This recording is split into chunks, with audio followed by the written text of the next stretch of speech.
To complete the most significant news for this day, Y News continues. Here are the top stories.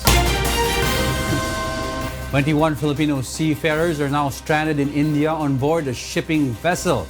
JL Asayo will tell us why in this exclusive report.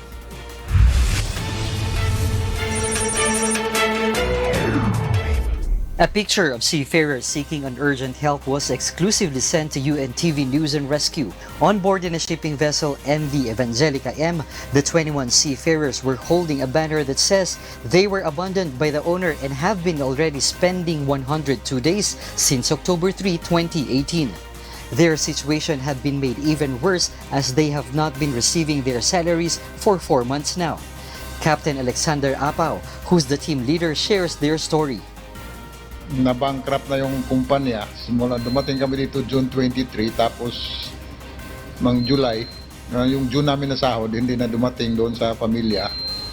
And then July, wala na kaming matanggap na mga message sa may-ari o kaya kahit yung mensahe namin hindi nila sinasagot. Supplies of food and other necessities have also started to run out.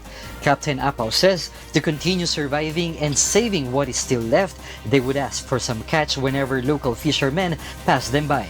The seafarers are worried over the condition of the families as they have not receiving any compensation for the past 4 months. Nag-hospital na yon yung asawa ng chief engineer dahil sa stress doon. Yung isa ring anak ng sigan engineer na hospital din. Wala silang magawang tulong na pinansyal. Kaya talagang nahirapan sila dito sa pagkaisip sa mga pamilya nila. The DFA is now looking into the reason why the Manning Agency is taking too long to resolve the case. UNTV News and Rescue went to the office of the said agency to ask for more information and update. Although a captain from Human Resources faced the team, he chose not to be interviewed. The DFA assures that it has already taken action immediately after the UNTV News and Rescue brought the matter to their attention. Kakinada is about 1,000 kilometers away from New Delhi, the capital of India, where the Philippine Embassy is located. Despite of this, the DFA has deployed representatives to the area to see the situation of the seafarers. Well, before anything else, papasalamat ako sa UNTV at pinaalam sa amin itong kalagayan ng ating mga seafarers. Kanina nagbigay ng utos nung nalaman ni Secretary yung sitwasyon, ay nagbigay ng instruction sa Office of Migrant Workers Affairs na magpadala ang embassy natin sa India ng mga tao sa Kakada Port para check yung sitwasyon ng ating mga kababayan na seafarers doon. The DFA also coordinated this case to OWA, who in turn will call the attention of the Manning Agency. The DFA said the EVIC Human Resources Management should cooperate in resolving this issue and should be shouldering all the expenses for the repatriation of the seafarers. Investigation will be conducted as well to have the agency face sanctions. Captain Apo's group is hoping that the process will be expedited so they can finally reunite with the families here in the Philippines. JL Asayo, UNTV News and Rescue, Pasay City. The country's headline inflation soared to 6.7% in September. According to the Philippine Statistics Authority, the September inflation was higher than 6.4% in August. The PSA says the uptrend was primarily triggered by food and non-alcoholic beverages index, which grew to 9.7%, while transport was at 8%. Other commodity groups also registered increases. The alcoholic beverages and tobacco with 21.8%, as well as clothing and furnishing. PSA adds the latest inflation rate mainly affected Bicol and ARMM regions. The Department of Education reminds teachers to set aside their personal opinions and uphold the agency's vision and mission and the development of the country. This is after a concerned parent posted on social media a photo of her child's school test paper, which she said was disturbing content.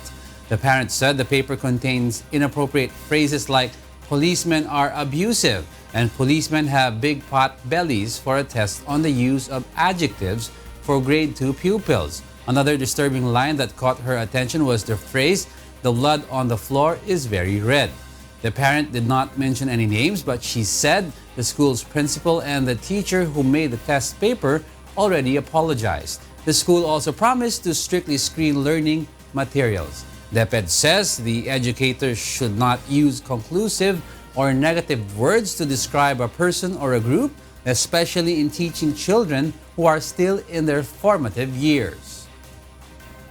So maybe that's also a wake-up call for everyone na syempre minsan na nadadala tayo in our own personal opinion, and especially when we go inside the classroom, we have to make sure that it has a vision, a mission, and yun nakalagay doon na dapat tayo ay gender sensitive, that we uphold the development of the country, and we will create more critical thinking individuals. President Rodrigo Duterte acknowledges that his health has deteriorated, confirming that he visited a hospital for a medical examination last Wednesday. Duterte reveals he had to take additional tests several weeks after his colonoscopy and endoscopy procedures to see if he has any tumors in his body. The president says he is still awaiting the test results, noting that his illness, Barrett's esophagus, may have worsened due to his drinking habit. So it got worse. I don't know where I'm now physically, but I have to wait for that. But I would tell you that if it's cancer, it's cancer, and if it's third stage, no more treatment. I will not prolong my agony in this office or anywhere. Following Duterte's confirmation, presidential spokesperson Harry Roque admits he is contemplating on quitting his post after he was caught unaware of the president's hospital visit. He says he will make an assessment over the weekend on some factors, including the president's advice for him to not seek an elective position. I cannot be effective unless I have full access to what the president is doing and his current condition. The Department of National Defense has no records of the deliberations or transcript of court stenography regarding applications under the Aquino administration's Proclamation Number 75. During a hearing at the Makati Regional Trial Court Branch 148 on the Department of Justice's request to arrest Senator Antonio Trillanes, defense officials said no minutes of the meeting reflect that the senator complied with the minimum requirements of his amnesty. However, this was reversed by the testimonies of DND and DND ad hoc committee officers who processed the lawmaker's application in 2011, along with 277 other mutineers.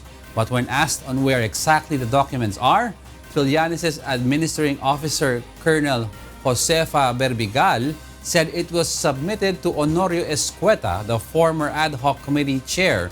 Escueta, on the other hand, said it was sent back to Berbigal's office. Malinaw na yung pagpapabaya doon sa pangangalaga ng records, wala sa kahit na opisina, nasa sa kanila. It's between the two of them.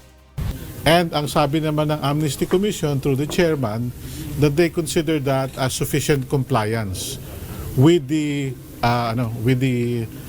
requirement of the proclamation as well as the DND circular. No? It would be odd now that we will be substituting the judgment of somebody else for the judgment of the members of the Amnesty Commission. Also tackled during the hearing was Trillanes' admission of guilt, which the prosecution claimed has not been technically complied with, as he only admitted to the incidents he participated and not to the specific crime. The court has given Trillanes until Tuesdays to submit a formal offer of exhibits in relation to the admissibility of the contested pieces of evidence, while the prosecution was ordered to file their comment within 24 hours upon receipt. Philippine Ambassador to Brazil, Marichu Mauro, is confident that the diplomatic relations between the Philippines and Brazil will even grow stronger whoever wins the Brazil 2019 national elections. The general elections are scheduled on Sunday, October 7, voting for the next president, vice president, and the National Congress. Diplomatic relations between the two countries were established in 1946, bringing the friendship to 72 years. Matagal na ang relasyon ng Philippines and Brazil, and we are confident that it will continue and it become even more active and more open.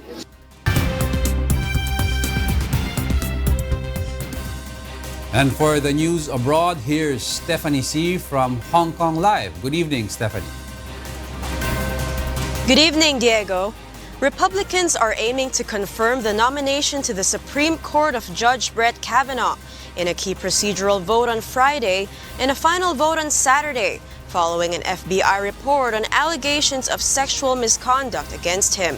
Nomer Peñaranda tells us why. President Donald Trump's fellow Republicans gained confidence on Thursday that his U.S. Supreme Court nominee Brett Kavanaugh could win Senate confirmation after two wavering lawmakers responded positively to an FBI report on accusations of sexual misconduct against the judge. The report sent by the White House to the Senate Judiciary Committee in the middle of the night was denounced by Democrats as whitewash that was too narrow in scope and ignored critical witnesses. Thousands of anti-Kavanaugh protesters rallied outside the Supreme Court and entered the Senate office building, holding signs such as "Believe Survivors" and "Kavanaugh." Hundreds of demonstrators were arrested, including actress Amy Schumer. A vote for Kavanaugh is a vote saying women don't matter. Yes. Let's stay together. Let's fight. Let's keep showing up. But Republicans moved forward with plans for a key procedural vote on Friday and a final vote on Saturday on confirming the conservative federal appeals judge for a lifetime job on the top U.S. court. Republicans controlled the Senate by a 51-49 margin. With Daines out of the picture, the party would need every other Republican to vote for Kavanaugh for him to be confirmed in a Saturday vote in the event all Democrats oppose him. No Republicans have said they will vote against Kavanaugh, although 3 have not committed to supporting him. Nomer Peñaranda, UNTV News and Rescue, USA. A Swiss firm develops a feed that cuts methane emissions from livestock. Let's find out why from Jovic Bermas. Cows burp and fart more than they need to. A single cow produces the equivalent of about 3 tons of carbon dioxide per year, says Agulin, based in Biach, near Lausanne. To cut down methane emissions from livestock to combat global warming, the Swiss firm has developed a feed that can reduce emissions by 10%. We sell our mixture for around 1 million cows per year. There are 25 to 28 million cows in the European Union, so it is a big percentage that represents 300,000 tons of CO2 reduction today. The United Nations says livestock farming alone is responsible for up to 18% of the greenhouse gases that contribute to global warming. Nearly a quarter of that comes from bovine flatulence. So if we look at all the greenhouse gas emissions, the burps from the cows, it's more burps than farts, they contribute about 4% of all CO2 equivalent, so 4% of greenhouse gas emissions. When we look only at methane, which is one of the greenhouse gases, it's about 30%. The firm says field trials have shown its product also helps increase milk yield and feed efficiency, which are benefits that farmers can more easily measure. Jovic Bermas, UNTV News and Rescue, Europe. Authorities will temporarily close some public beaches in north of Haulover Inlet in Miami, Florida, after toxic algae blooms were spotted in waters. Meanwhile, a Russian city hosts a group of endangered sea lions that migrates there during winter season. Marie Peñaranda tells us why.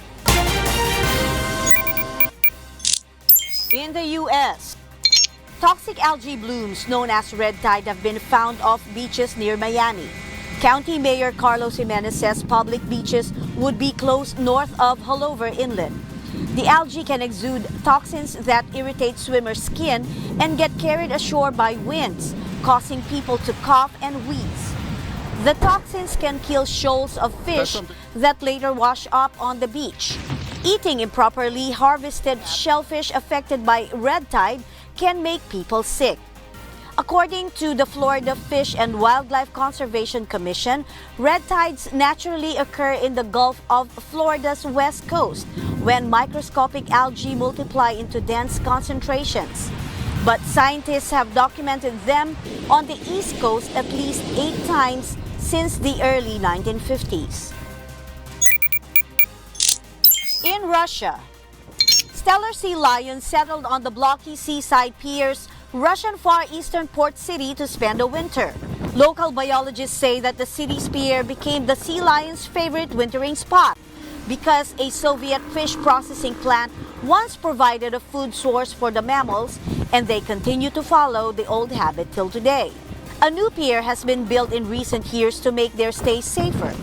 Their cumbersome stretched-out bodies have become attractions to locals and tourists alike, making the city one of only a handful to host the seasonal creatures.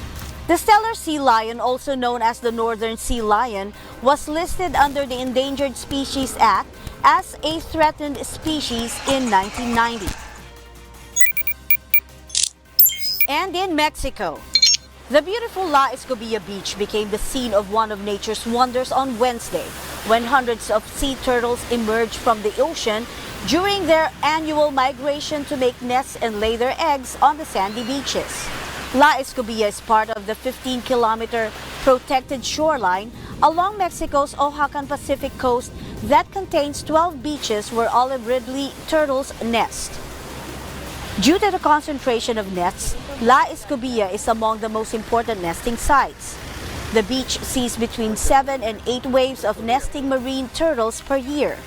Although 150,000 to 200,000 turtles are expected to lay as many as 15 million eggs, the species is still vulnerable because only a small fraction of those will hatch and crawl their way to the sea.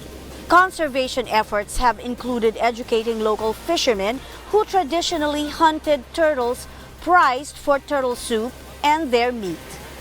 Marie Peñaranda, UNTV News and Rescue. And those are the news from the other parts of the globe.